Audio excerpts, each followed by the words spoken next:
present teacher.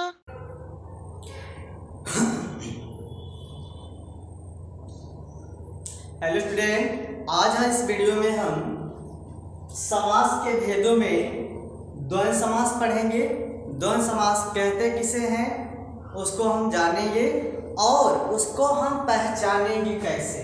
तो सबसे पहले देखते हैं द्वंद्व समास की परिभाषा। क्या देखते हैं? द्वंद्व समास की परिभाषा को देखते हैं। तो ध्यान देंगे, द्वंद्व समास जो होता है इस समास में दोनों पद प्रधान होते हैं। मैंने आपको पहले ही बताया कि जो भी समासिक पद या समस्त पद होगा उसमें हमेशा दो पद होता है। एक पहला पद अर्थात पूर्व पद, दूसरा पद जो होता है उसे उत्तर पद कहते हैं। तो प्रथम पद उत्तर पद यानी पूर्व पद उत्तर पद, दो पद होता है ना। इसमें द्वंद्व समास में क्या होता है कि दोनों ही पद क्या होते हैं? प्रधान होते हैं। दोनों पदों की अपनी अपनी विशेषता होती है, अपना अपना गुण होता है, अपना अपना वजूद होता है। ये तो आप समझ गए ना कि दो पद होंगे लेकिन दोनों ही क्या होंगे? दोनों ही प्रधान होंगे। कोई भी पद गौण नहीं होता है। द्वंद्व समास में एक भी पद गौण नहीं होगा। जैसे अन्य समासों में हमने पढ़ा, पिछले वीडियो में तत्पुरुष समास में हमने पढ़ा कि पूर्व पद क्या हो जाता है? गौण हो जाता है, जबकि उत्तर पद की प्रधानता होती है। लेकिन यहाँ पर द्वंद्व समास में दोनों ही पद क्या हो रहे हैं? प्रधान हो रहे हैं और एक भी पद गौण नहीं हो रहा है। तो उसे हम कौन सा समास कहेंगे? द्वंद्व समास कहेंगे। कौन सा? हाँ ठीक, द्वंद्व समास कहेंगे। तो जिस समास में कोई भी पद गौण नहीं होता है और दोनों ही पद प्रधान होते हैं, या कह सकते हैं द्वंद्व समास में एक दूसरे के विपरीत अर्थ देने वाले शब्द होते हैं, या कह सकते हैं ये भी कि दोनों विपरीतार्थक होते हैं। एक दूसरे का क्या होते हैं? विरोधी होते हैं।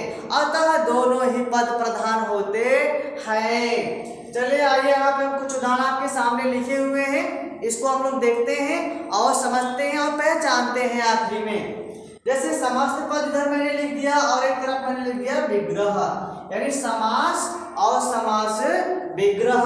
वही सेम चीज मैंने यहाँ पर लिख दिया है। तो चलिए आइए देखते हैं। ध्यान देंगे, आज कल, ये समस्त पद क्या है? आज कल। ध्यान रखेंगे, दोनों पद प्रधान होगा और दोनों के बीच में क्या होगा? बीच में आदि बोधक चिन्हों का लोप कर दिया जाता है। किसका? बीच में आदि बोधक जो चिन्ह होते हैं उन चिन्हों का लोप होता है और एक दूसरे के यह विरोधी होते हैं। तो आज कल ये आपका क्या है? समस्त पद है। लेकिन जब इसका आप समास विग्रह करेंगे तो क्या बनेगा?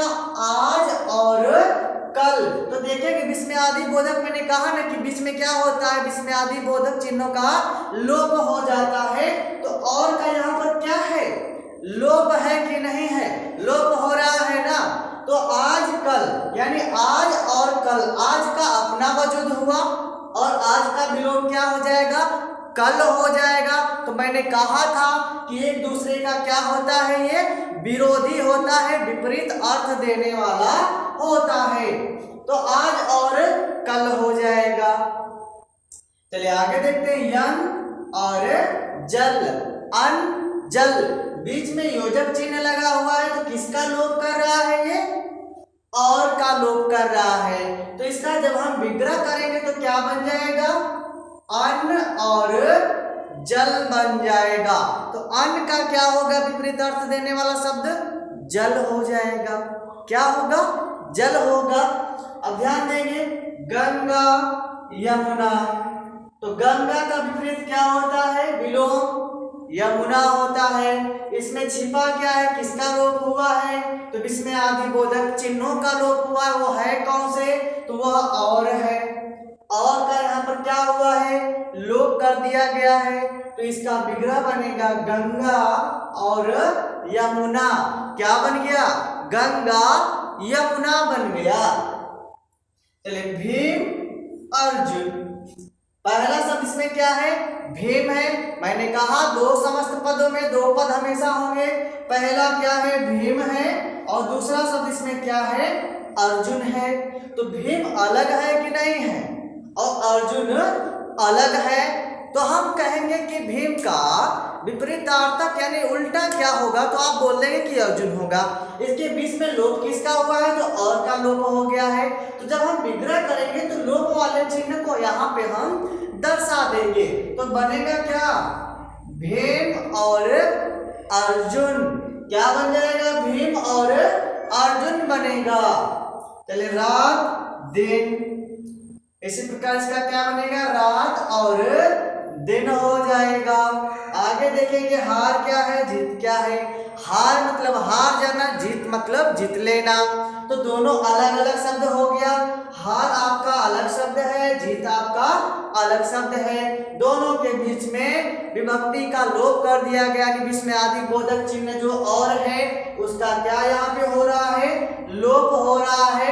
तो जब हम विग्रह करेंगे तो विग्रह करते हुए हम ध्यान देंगे कि जो लोप हुआ हुआ चिन्ह होता है वो सामने आ जाता है। तो विग्रह क्या बनेगा? हार और जीत। इसका विग्रह क्या हो जाएगा? हार और जीत बन जाएगा।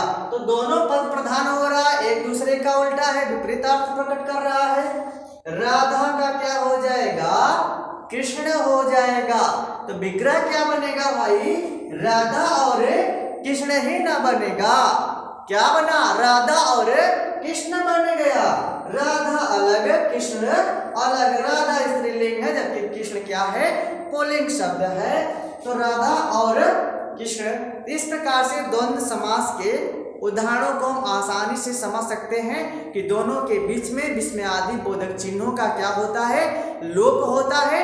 और जब उसका हम विग्रह करते हैं तो उन्हीं चिन्हों को हम क्या करते हैं? ओपन कर देते हैं, उनके स्थान पर ला देते हैं।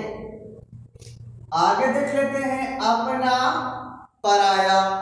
अपना का क्या विलोम होता है? पराया होता है। तो अपना पराया के बीच में किसका लोप हुआ है? तो और का लोप हो गया है, जो योजक चिन्ह के माध्यम से प्रस्तुत किया जा रहा है। तो विग्रह क्या बनेगा? अपना और पराया। क्या बनेगा? अपना और पराया हो जाएगा। चलिए आगे देखेंगे माँ बाप।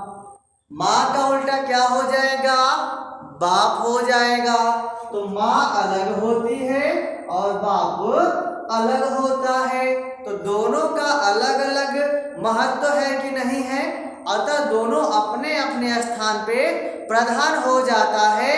तो जिस समास में दोनों पद क्या होते हैं? प्रधान होते हैं, उस समास को हम द्वंद्व समास कहते हैं। इतना तो आप ध्यान रखेंगे।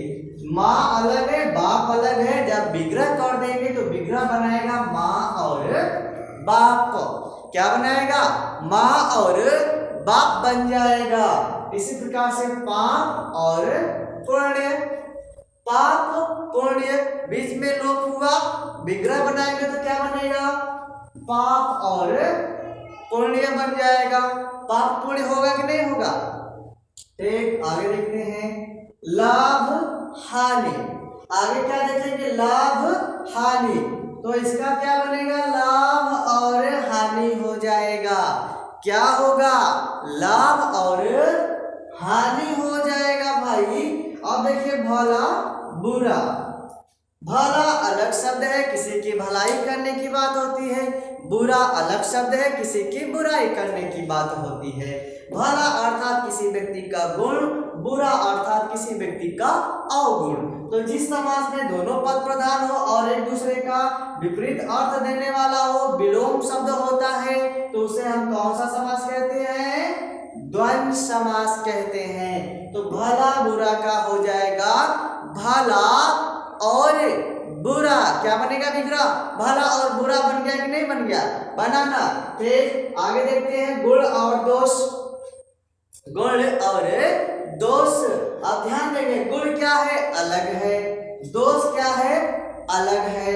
अब इसका जब हम विग्रह करेंगे तो ये क्या बनाएगा? गुण और दोस्त बनाएगा, ठीक ना। इसी प्रकार से देश अलग है भाई, देश मतलब अपने जिसमें हम रहते हैं, विदेश मतलब जो अलग देश है, तो देश और विदेश हो जाएगा इसका विग्रह। तो ध्यान देंगे, एक बार रिपीट कर देते हैं। द्वंद्व समास वह समास होता है जिसमें दो पद होते हैं, हर एक समास में दो पद होते हैं, लेकिन द्वंद्व समास की विशेषता यह होती है कि इसमें जो दोनों पद होते हैं दोनों का महत्व होता है और दोनों ही पद क्या हो जाते हैं, प्रधान हो जाते हैं।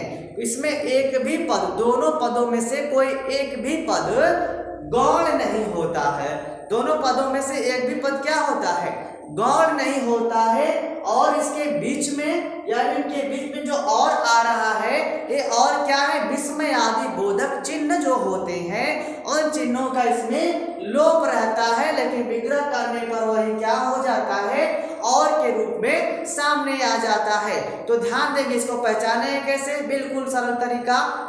यह हमेशा क्या होंगे, दो होंगे, दोनों का अपना अपना अस्तित्व होगा, अपना महत्व होगा। और एक बात ध्यान देंगे, दोनों एक दूसरे के विपरीत अर्थ देने वाले होंगे, दोनों एक दूसरे के क्या होंगे, विपरीत अर्थ देंगे। यानी लाभ हो रहा है तो विपरीत अर्थ मतलब हानि हो रहा है, पाप हो रहा है तो वहां पाप का विपरीत क्या हो जाएगा, कि पूर्ण हो रहा है। तो गुण होगा तो कहेंगे नहीं भैया ये तो दोष है इसके अंदर, गुण नहीं अवगुण हो रहा है। देश यह नहीं भैया हम अपने देश में नहीं विदेश में है। तो एक तरह से विलोम के शब्द जो होते हैं वह आपके द्वंद्व समास के उदाहरण माने जाते हैं। तो जिस समास में दोनों पद प्रधान और एक भी पद गौण नहीं होता है उसे हम द्वंद्व समास कहते हैं। मिलते हैं आगे अगले वीडियो में नेक्स्ट समास को लेकर। Okay, thank you.